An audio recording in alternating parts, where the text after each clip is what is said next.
ఒక ఊళ్ళో ఒక ఆవు ఉండేది. అది అందరితో చాలా మంచిగా, కలహించుకోకుండా, యజమాని మెప్పినట్లు నడుచుంటూ సాధు జంతువుగా నమ్మకంగా ఉండేది. ఒకరోజు అది అడవిలో మేతమేస్తుండగా, బాగా ఆకలితో అటు వచ్చిన పులి కంటబడింది. పులి ఎంతో అందంగా, బలంగా నిగనిగలాడుతున్న ఆవు చూడగానే అప్పటివరకు ఆపుకున్న ఆకలి ఒక్కసారిగా విజృంభించి ఆవు పైకి దూకబోయింది. ఇది గమనించిన ఆవు ఆగు ఆగు పులిరాజా, నేను చెప్పే మాటలు కొంచెం ఆలకించు. నాకు ఇంటివద్ద చంటి దూడ ఉంది. అది ఇంకా లోకం గురించి పూర్తిగా తెలుసుకోలేదు. నేను ఈ పూట దాని ఆకలైనా తీర్చలేదు.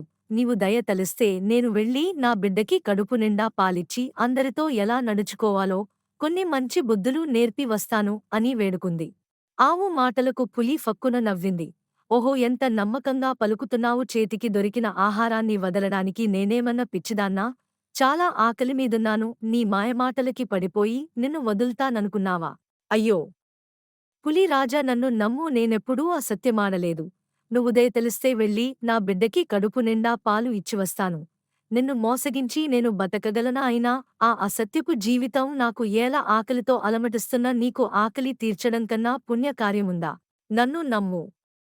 పులి ఆవు మాటలకు నవ్వి సరే వెళ్ళు, కాని మళ్ళీ తిరిగిరాకపోయావో ఈ రోజు కాకపోయినా మరునాడు నువ్వు నాకు చిక్కకపోవు, అప్పుడు చెపుతా నీ సంగతి అంది. అంత మాటలకే సంతోషించిన ఆవు ఆగమేఘాలమీద ఇల్లు చేరుకుని తన బిడ్డకి కడుపునిండా పాలిచ్చి, బిడ్డా, ఇదే నా ఆఖరి చూపు. మంచిదానిగా మసులుకో, బుద్ధిమంతురాలుగా యజమానికి సహకరించు, తోటివారితో సఖ్యంగా ఉండు, గొడవలద్దు. జీవితంలో ఎప్పుడూ అబద్ధం ఆడరాదు. సత్యాన్నే పలుకు, అది నీకు మేలు చేస్తుంది.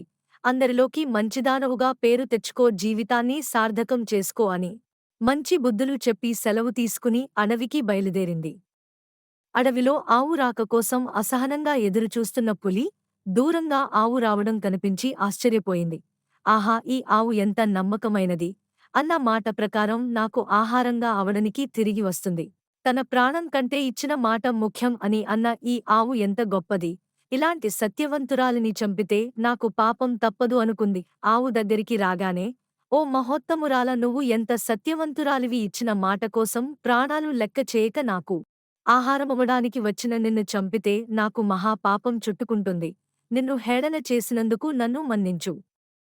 నా ఆకలి ఈ రోజు కాకపోతే రేపు ఏదో విధంగా తీర్చుకుంటాను. నువ్వు ఇంటికి పోయి నీ బిడ్డతో హాయిగా జీవించు అంది. ఆవు సంతోషంతో ఇంటికి చేరి తన బిడ్డతో కలకాలం హాయిగా జీవించింది.